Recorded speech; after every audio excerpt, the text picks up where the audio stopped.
Hello everyone. तो आज हम पर्यावरण शिक्षा की सेकेंड यूनिट के लगभग लास्ट में हैं और यहाँ पर हम शिक्षण विधियों पर चर्चा करेंगे कि पर्यावरण को पढ़ाते समय हमें किन शिक्षण विधियों की आवश्यकता है। आपको एक बात यहाँ पर जानने की ये बहुत विशेष है कि आज के समय में और आने वाले समय में सभी विषयों से ज्यादा महत्वपूर्ण विषय पर्यावरण विषय रहेगा। इसलिए आने वाले एग्जाम्स में इसके क्वेश्चंस के बढ़ने की संभावना है, इसलिए इसको सीरियस जरूरत है। ये तो एक हमारा विषय हो गया है ना। और इस विषय में हमें बेसिकली तीन चीजें पढ़नी है। क्या क्या तीन चीजें विशेष हमें पता है? पहली चीज हमें पर्यावरण और उसके तत्व पढ़ने हैं, पर्यावरण और उसके तत्व। फिर हमें प्रदूषण एवं प्रकार और इसके दुष्प्रभाव पढ़ने हैं, ये दूसरा सेगमेंट है। और तीसरे सेगमेंट में हमको पढ़ना है कि हमारे जो डिफरेंट प्रॉब्लम्स हैं, जो जिसको कह सकते हैं करंट सिचुएशंस हैं, तो हमारी वैश्विक समस्याएं क्या हैं पर्यावरण के साथ, आखिर हमारी क्या समस्याएं बन रही हैं, तो इन चीजों को लेकर के हमको पढ़ना है। अब अगर इन तीन चीजों को हमें अध्ययन करना है तो ये अध्ययन हम किनको कराएंगे? इधर देखिएगा, ये अध्ययन एक तो छात्र समूह को कराना है और उसके बाद सामान्य जनमानस को भी कराना है। अगर केवल हम छात्र समूहों पर कंसंट्रेट हो जाएंगे तो आप ये मान लीजिए कि एक उसके अकॉर्डिंग जो हमारी पूरी जनसंख्या का 28% ही स्टूडेंट हैं। छात्र कितने परसेंट हैं जो औपचारिक शिक्षा में रजिस्टर्ड हैं? तो वो 28% है टोटल जनसंख्या का। अब इसके बाद बात आती है कि जो 72% लोग हैं, अगर ये लोग जागरूक नहीं हुए, ये जागरूक नहीं है, तो क्या केवल ये 28% कुछ कर सकते? नहीं कर पाएंगे। इसके लिए जरूरी है कि हम नंबर 1 ग्रुप पर बच्चों को तो अध्ययन के साथ, स्टडी के साथ इसको कराएं, यानी जो हमारी कह सकते हैं पढ़ाई है, पढ़ाई का जो हमारा एक कह सकते हैं औपचारिक वो है जो का पाठ्यक्रम है, इसीलिए हर विषय के साथ पर्यावरण अध्ययन को इसके साथ कनेक्ट कर दिया गया है। इसके पहले आप देखते होंगे ग्रेजुएशन स्तर पर आपका एक पेपर हुआ करता है, तो पर्यावरण इन्वायरमेंट को आपको स्टडी करना है। इवन 9th-10th में भी अब पर्यावरण को रीलॉन्च किया गया है, इसीलिए किया गया है ताकि ये जो बर्निंग इशू है ये हमारे लिए, क्योंकि आज के समय में बात ये कही गई है कि घर सजाने का तस्वुर तो बड़े बात का है, पहले ये तय हो इस घर को बचाएं कैसे। आप क्या बनेंगे, कैसे रहेंगे, क्या करेंगे, ये तो बात की बात है। आप रहेंगे कि नहीं रहेंगे पहले ये तय करो, और रहेंगे कब? जब पर्यावरण रहेगा। क्लियर? इसलिए हमें जनमानस की भी जो आवश्यकता है, जनमानस में भी हमको क्या करना है, सामान्य जागरूकता रखनी है, और सामान्य जागरूकता फैलाने के लिए हमको जनमानस को भी पढ़ाना होगा। बात समझ में आई कि नहीं है? अब इधर देखिए, इस सामान्य जनमानस को पढ़ाने के लिए क्या आपको लगता है कि क्या इनकी आप कहीं तक क्लास लगा पाएंगे, कहीं आप इनको बुला करके पढ़ा पाएंगे? इसलिए हमारी जो शिक्षण विधियां हैं वो इंपॉर्टेंट हो जाती हैं कि अब हम पर्यावरण को कैसे लोगों को समझाएं, कैसे बताने की कोशिश करें, जिससे कि लोगों को लगे कि पर्यावरण अध्ययन एक इंपॉर्टेंट सब्जेक्ट है और इसके बारे में भी हमको सोचना है। ये बात सच है कि किसान मत्था पीट लेता है जब सही समय पर बारिश नहीं होती, लेकिन उससे पूछो कि कहीं ना कहीं तुम भी इसके लिए जिम्मेदार हो, क्योंकि तुमने अपने खेतों को बढ़ाने के चक्कर में वहां के पेड़ों को काट दिया है, और पेड़ अगर नहीं है तो बारिश की संभावनाएं कम होती हैं। हम खुद ही दुश्मन बने हैं अपने उसके, लेकिन ये चीज उसको सीधे नहीं बतानी है, लेकिन समझाना तो है ना, क्योंकि उसके प्रयासों से ही ऐसा होगा। तो ये चीज समझते हुए जो मुदालियर कमीशन है, क्या है? मुदालियर कमीशन। अब ये मुदालियर कमीशन किसकी अध्यक्षता में बना था? याद है? नहीं पता है तो यहाँ पे लोग लिख लीजिएगा, ये लक्ष्मण स्वामी मुदालियर थे। क्या नाम है इनका? लक्ष्मण स्वामी मुदालियर। और इसको हम भारतीय शिक्षा आयोग के नाम से भी जानते हैं। ये कमीशन जो है, हाँ, ये 1952 53 में बना था और इसे भारतीय शिक्षा आयोग के नाम से जाना जाता है। मुदालियर, मुदालियर, ठीक है। आपने मिस्टेक से वो लिख दिया ना यहाँ अच्छा ये द है, हाँ तो ये मुदालियर कमीशन है, ठीक है, मुदालियर कमीशन। अब यहाँ पे भारतीय शिक्षा आयोग के नाम से जाना जाता है। इसने पहली बार शिक्षा के क्षेत्र में डिफरेंट चीजों पर डिस्कस किया है। तो मुदालियर कमीशन में ये बात कही गई है कि इधर देखिए क्या इसने कहा, ये बात ध्यान दीजिए। इन्होंने कहा कि सबसे अच्छा पाठ्यक्रम, आप टॉप क्वालिटी कंटेंट ले लें, सबसे अच्छा पाठ्यक्रम भी मृत हो जाता है अगर सही शिक्षण विधि का चुनाव न हो।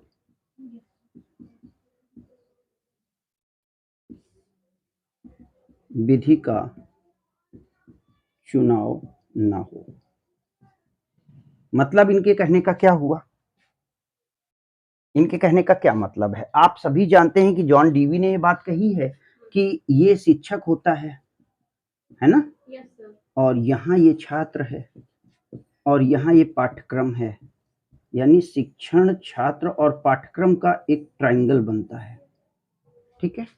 ये त्रिमुखी प्रक्रिया है। लेकिन इसके बीच में जो चौथा कार्यक्रम आया था, जो अगला सेगमेंट जोड़ा गया था, वो था शिक्षण विधि का, कि बच्चों को पढ़ाने के लिए हम क्या चीज अपनाएंगे। भाई इधर देखिए, यहाँ पर पाठ्यक्रम छात्र शिक्षक के द्वारा बच्चों के माइंड में डालना है ना, तो यहाँ पर इस पाठ्यक्रम को इन बच्चों तक कैसे पहुंचाया जाए। हाँ, अगर ये संप्रेषण और शिक्षण विधि सही नहीं होगी तो फिर यहाँ पर बच्चों को ये चीज सही समझ में आएगी नहीं और आपका उद्देश्य फेल हो जाएगा। इसलिए शिक्षण विधि हमारे लिए बहुत इंपॉर्टेंट है, इतनी बात समझ लीजिए। पॉज करिए। तो शिक्षण विधि पर्यावरण के लिए आवश्यक है। अब अच्छी शिक्षण विधि के गुण क्या हैं, एक अच्छी शिक्षण विधि कैसी होगी। तो अच्छी शिक्षण विधि सबसे पहले तो सरल और रुचिपूर्ण हो।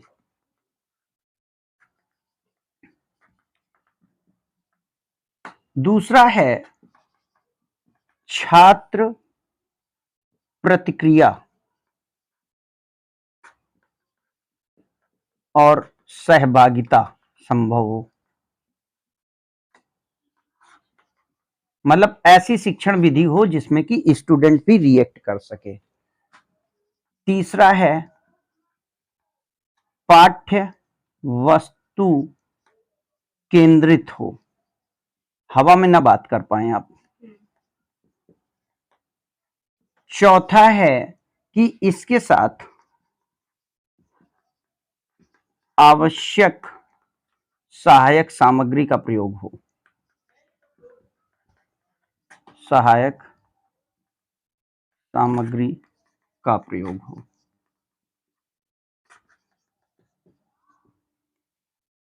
पांचवा है लचीली और प्रयोग में सरल हो, ठीक है। और छठा है सामान्य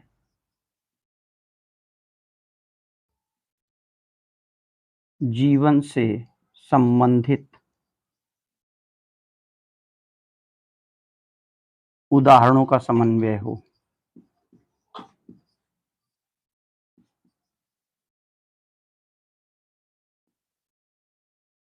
अच्छी शिक्षण विधि में ये चीजें होनी चाहिए, ठीक है।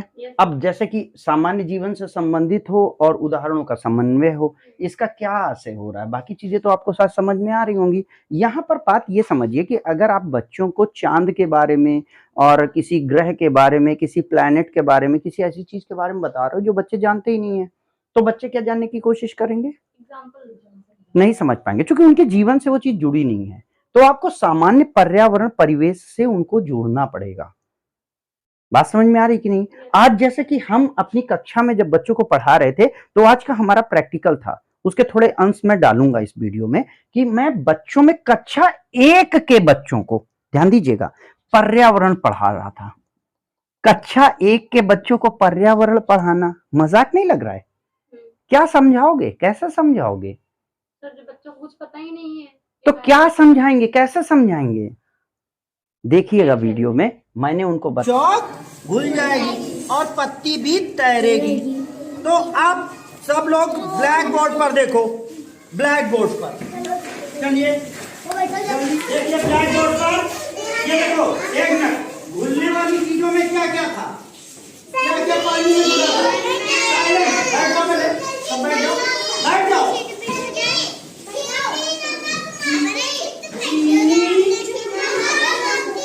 नमक, माटी और चौक। हाँ, ये 4 चीजें पानी में क्या हो जा रही हैं? घुल जा रही हैं। और कौन सी चीज डूब जा रही हैं? पत्थर।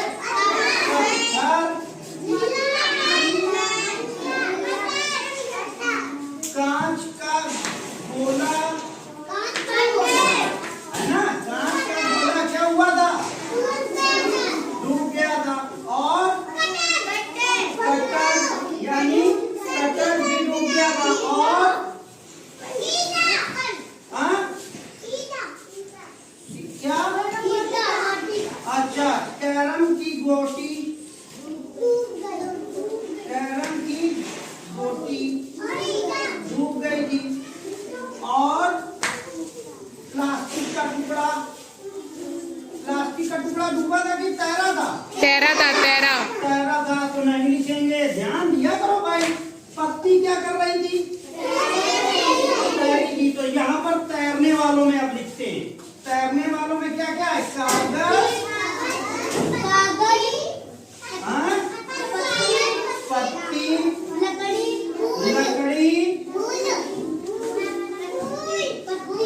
है ना?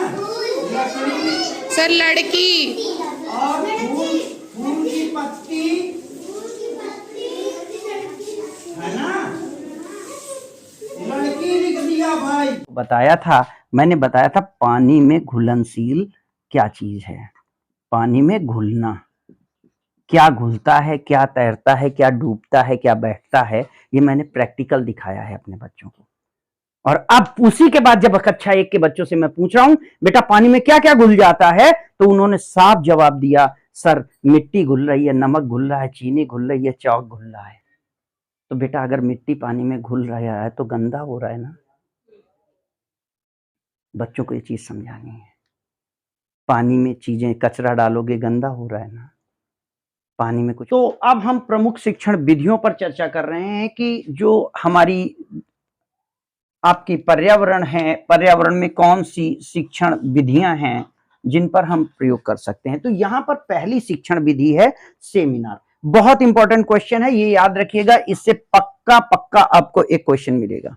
शिक्षण विधियां कौन सी हैं जो पर्यावरण में आती हैं, या किस शिक्षण विधि में क्या होता है। जैसे कि सेमिनार, सेमिनार में क्या होना है बताइए। सेमिनार में किसी चीज के बारे में मतलब हाँ, प्रेजेंटेशन। या तो यहां पर एक बात ध्यान देंगे कि सेमिनार मतलब किसी विशेष विषय, है ना, या समस्या पर, विषय ऑब्लिक समस्या पर किसी कह सकते हैं लोकप्रिय व्यक्ति द्वारा ठीक है, जानकारी देना, जानकारी देना, ये सेमिनार है।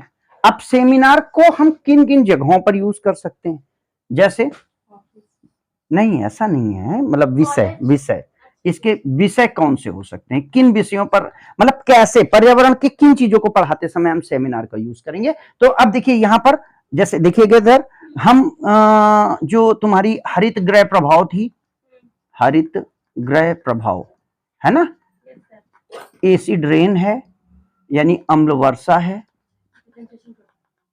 इस पर डिस्कशन करवा सकते हैं ना, बुला सकते हैं ना।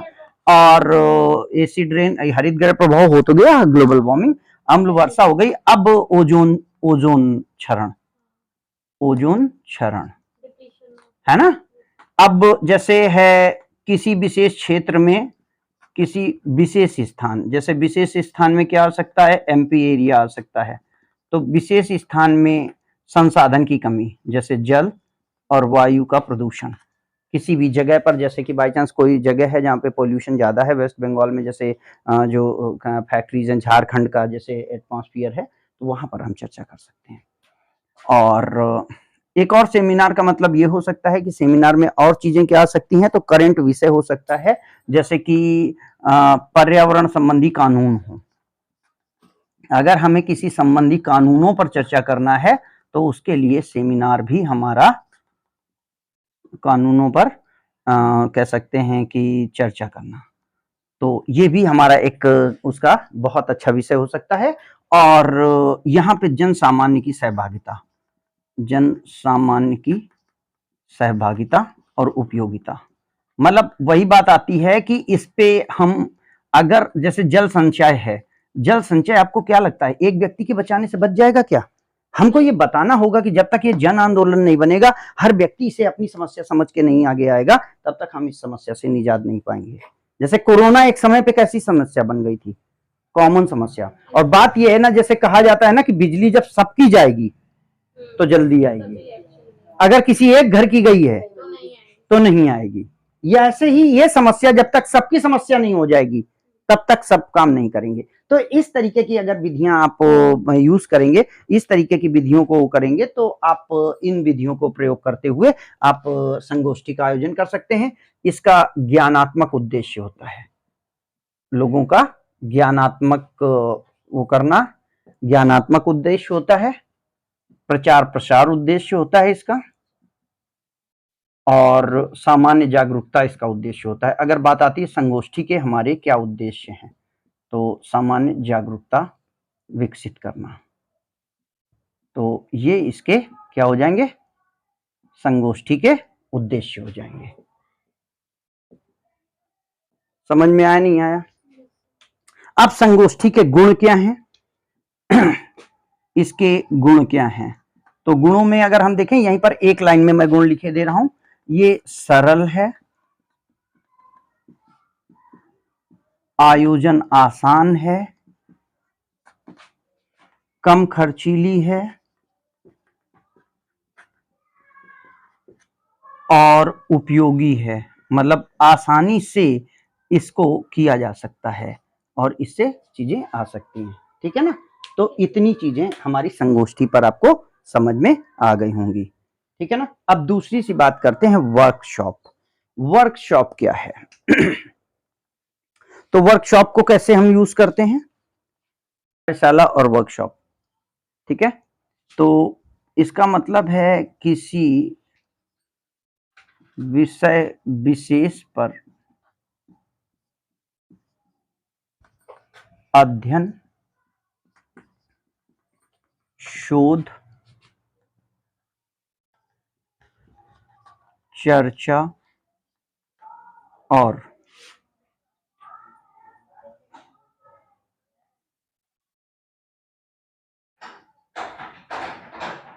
सामूहिक, बेटा खोल दो, अध्ययन के लिए आयोजित कार्यक्रम कार्यशाला होता है। ठीक है, अब इस कार्यक्रम को, कार्यशाला को आयोजित जब किया जाता है,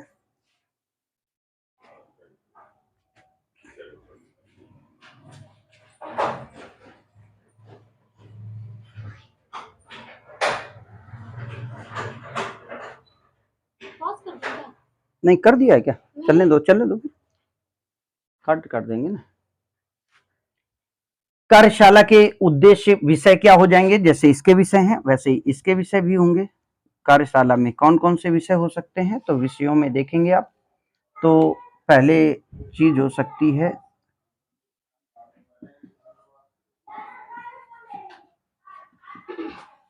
शिक्षक प्रशिक्षण और ज्ञानवर्धन।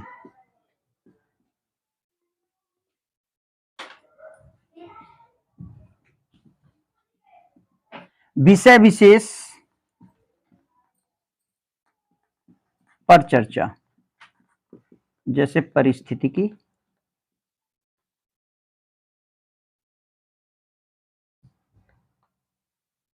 अध्ययन। अब परिस्थितिकी का अगर अध्ययन करना है तो हम कार्यशाला का आयोजन कर सकते हैं। तीसरा है जनमानस का सहयोग एवं योगदान। और चौथा अनुसंधान, गहन अध्ययन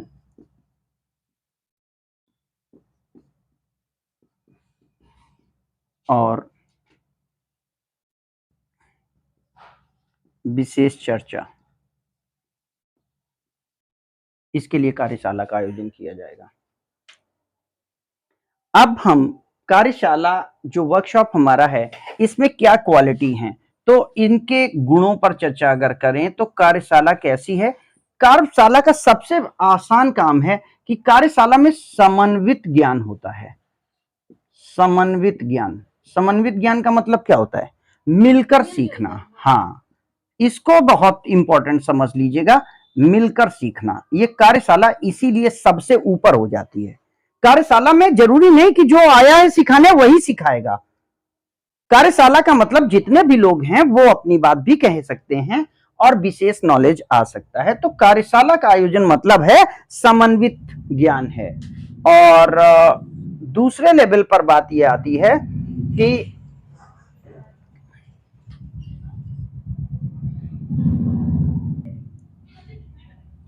उद्देश्य केंद्रित होती है। ये इसका विषय पहले से क्लियर होता है तो उद्देश्य केंद्रित होने के कारण सफल ज्यादा होती है ये।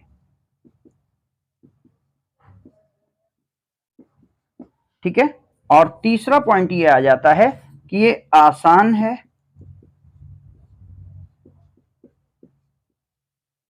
और सही निष्कर्ष संभव है।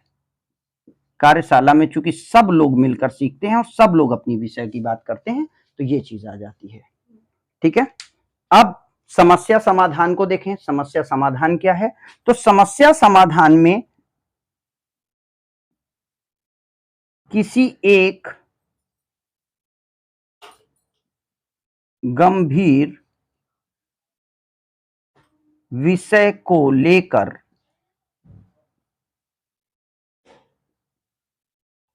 लोगों को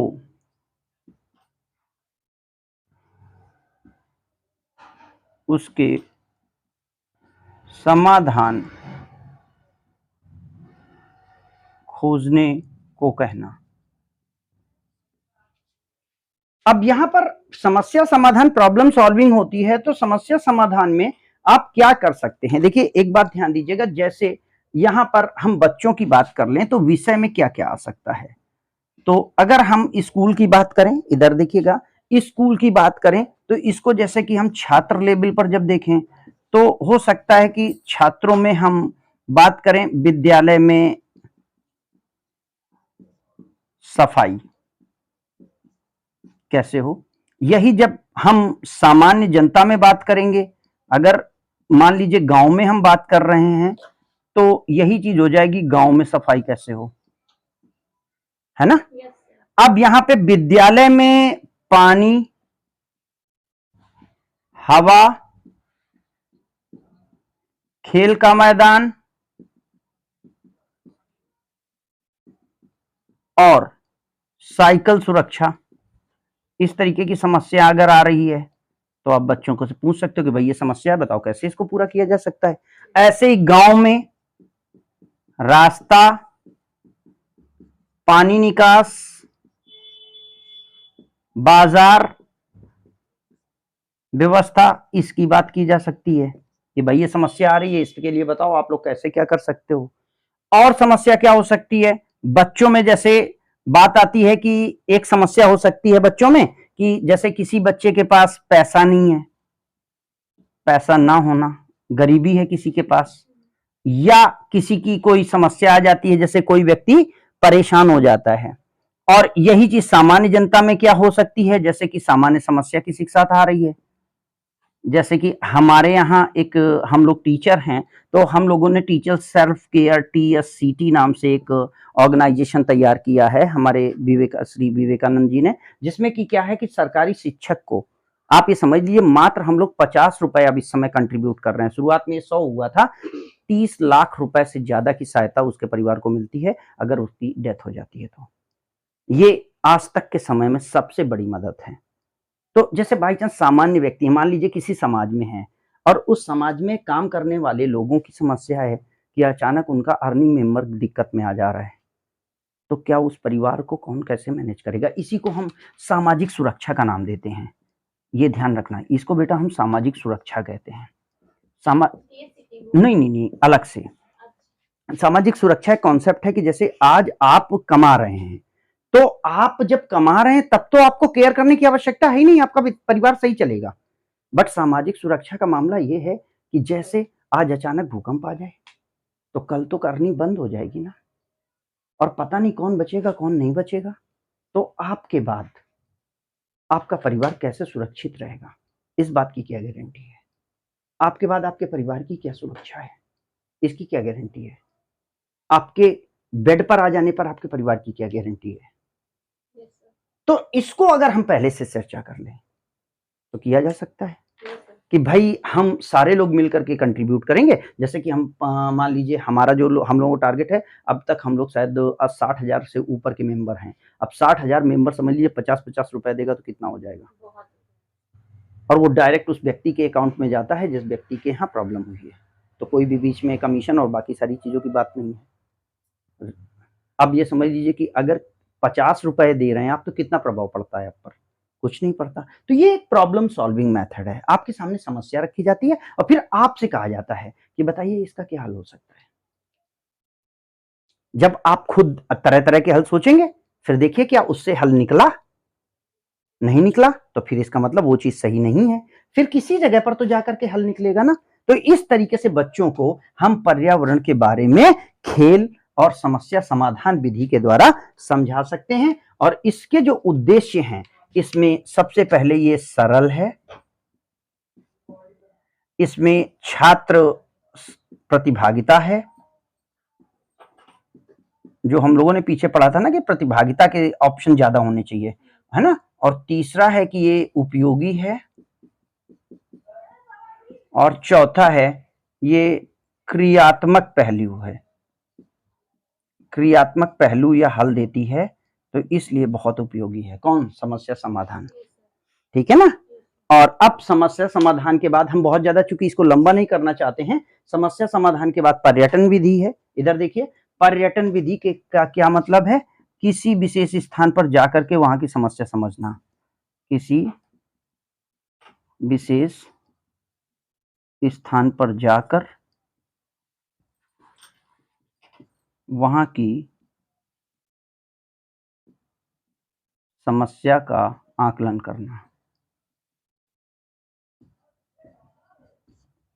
अब इसको ऐसे समझ सकते हैं आप, इधर देखिए, जैसे अभी हम आपको क्या बता रहे थे, हम बता रहे थे जल संरक्षण, और जल संरक्षण के बारे में हम बहुत सारी बातें आपको बताए हैं, लेकिन आप नहीं मान रहे हैं। तो हम क्या करें कि जहां पर जल अल्पता है, पानी कम हो चुका है, जैसे केप टाउन की बात हमने की थी, ठीक है ना, बुंदेलखंड की बात हमने की थी, तो केप टाउन या बुंदेलखंड में हम आपको 3 दिन रख दें, आपको वो जिंदगी जिया दें, हम जिस जीवन को वो लोग जी रहे हैं, आप तुरंत जल संरक्षण के बारे में एक्टिव हो जाएंगे, क्योंकि आप पर भीग चुका है। ऐसे अभी आप नहीं इमेजिन कर पा रहे हैं कि क्या चीजें हैं। तो अगर हम उस स्थान पर जाकर के उसके बारे में जानते हैं, जैसे गंगोत्री और यमुनोत्री में क्या असर पड़ रहा है, ग्लोबल वार्मिंग से किस तरीके से हमारी बर्फ पिघल रही है, ये चीज अगर हम यहां बताते हैं तो संभव नहीं है। और आपको अगर हम ले जाकर के वहां पर खड़ा कर दें कुछ समय तक, और आपको ये दिखाएं कि देखो किस तरीके से यहाँ पे पानी की कमी हो रही है या किस तरीके से ये आइस मेल्ट हो रही है, कैसे इसका असर पड़ रहा है, डेफिनेटली आप उस बारे में जागरूक हो जाएंगे। तो ये हमारे 4 मेथड्स है किसके लिए, जो हम पर्यावरण की अध्ययन कर रहे थे पर्यावरण का, और इसके बाद हम 3 और विधियां हैं हमारी, उन पर चर्चा कर रहे हैं। तो अब हम पर्यावरण की अगली विधि, जिससे हम कहते हैं सर्वेक्षण विधि, सर्वे विधि, इसको आप देख सकते हैं सर्वे, ये आर है। और छठे नंबर पर हम बात करेंगे प्रदर्शनी की, प्रदर्शनी जिसको एग्जीबिशन कहते हैं। और इसके बाद 7वें नंबर पर हम प्रोजेक्ट की बात करेंगे, प्रोजेक्ट मेथड यानी प्रोजेक्ट विधि। ठीक है, अब इसमें बहुत ज्यादा न डिस्कस करते हुए, चूंकि सारी चीजें आपको पता हैं, हम सर्वेक्षण विधि में क्या करते हैं, विशेष स्थान या समस्या का अध्ययन करते हैं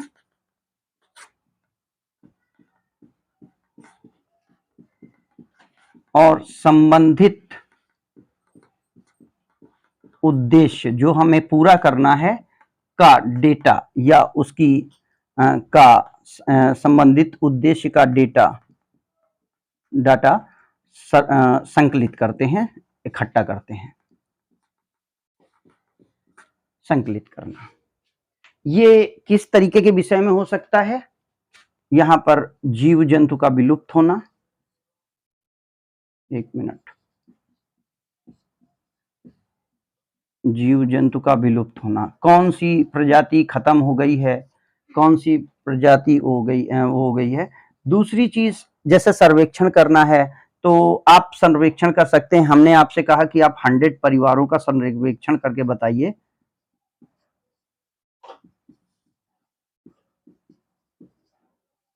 जहां हैंडपंप काम कर रहा है।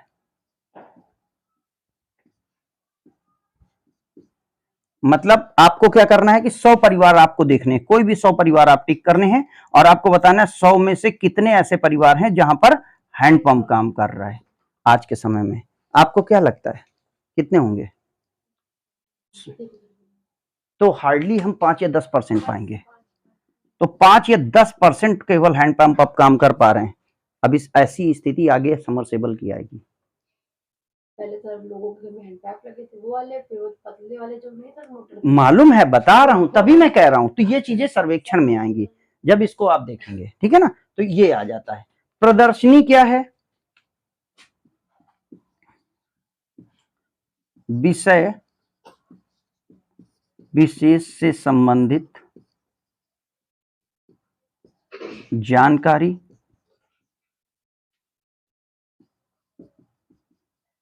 तकनीक, नवीन सूचना, समस्या और निदान जिसको कहते हैं उसका हल से संबंधित चित्र या मॉडल प्रस्तुत करना, मॉडल प्रस्तुत करना।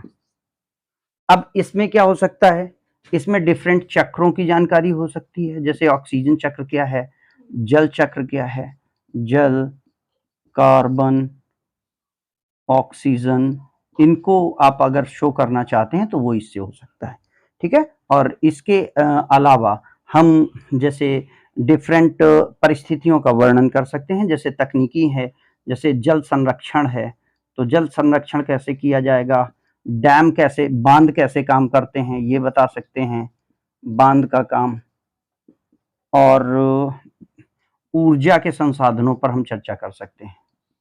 तो इन पर हम एग्जीबिशन ला सकते हैं। ये विषय हो जाते हैं जिन पर हम इसके माध्यम से चर्चा कर सकते हैं। और प्रोजेक्ट विधि में क्या होता है कि किसी विषय विशेष पर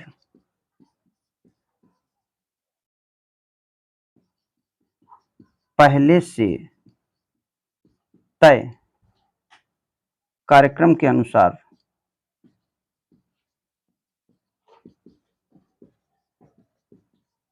अध्ययन करना। प्रोजेक्ट होता है। इसमें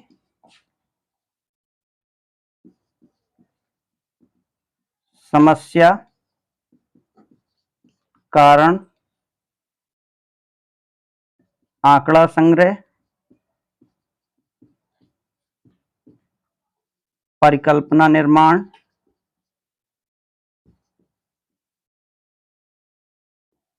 प्रयोग, निष्कर्ष और सामान्यीकरण, इतने स्टेप्स होते हैं। इसके चरण हैं ये, किसके? प्रोजेक्ट मेथड के। और प्रोजेक्ट मेथड विधि में हम किसी विशेष चीज को एक बार अध्ययन करके उसके बारे में चर्चा करेंगे। ठीक है, तो यहाँ पर हम अपनी पर्यावरण की सेकंड यूनिट फिनिश कर रहे हैं। वीडियो अगर अच्छा लगा हो अपने दोस्तों तक शेयर करें, चैनल के साथ बने रहें। Thank you.